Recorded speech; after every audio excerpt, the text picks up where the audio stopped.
अस्सलाम वालेकुम बच्चों, कैसे हैं आप सब। मैं उम्मीद करती हूँ आप सब बच्चे खैरियत से होंगे। बच्चों, अभी हमारी उर्दू क्लास चल रही है और आज की उर्दू क्लास में मैं आप सब बच्चों का खुशामदीद करती हूँ। तो बच्चों, आज हम एक नया सबक पढ़ने जा रहे हैं जिसका उन्वान है अंधा और लंगड़ा। बच्चों, ये कहानी एक अंधे और एक लंगड़े की है।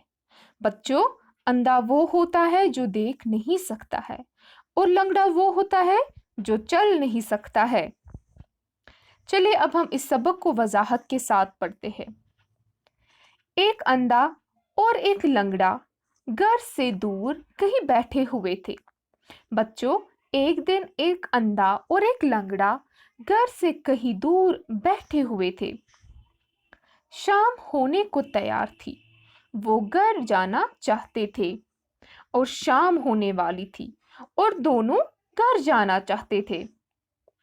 उनके घर पास पास थे और बच्चों, दोनों के जो घर थे वो एक ही जगह पर थे, पास पास थे।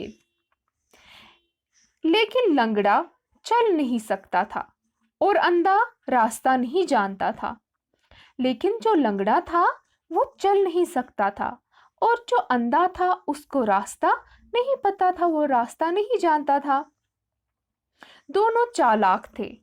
उनको एक तरकीब सूझी और जो दोनों थे वो बहुत चालाक थे, तो उनके दिमाग में एक तरकीब आई। लंगड़ा अंधे की पीठ पर बैठ गया और अंधे को रास्ता बताया। जो लंगड़ा था वो अंधे की पीठ पर बैठ गया और उसने अंधे को रास्ता बताया। जो लंगड़ा था वो कहाँ पर बैठा? अंधे की पीठ पर बैठा, जैसे आपने अभी तस्वीर में भी देखा, और वो अंधे को रास्ता बताने लगा। दोनों मजे से घर पहुंच गए और दोनों अच्छे से मजे से घर पहुंच गए। लंगड़े की आंखों का फायदा अंधे को हुआ और अंधे के पांव का फायदा लंगड़े को हुआ। तो बच्चों, जो लंगड़ा था उसकी आंखों का फायदा किसको हुआ? अंधे को हुआ था। और जो अंधा था उसके पांव का फायदा किसको हुआ? लंगड़े को हुआ।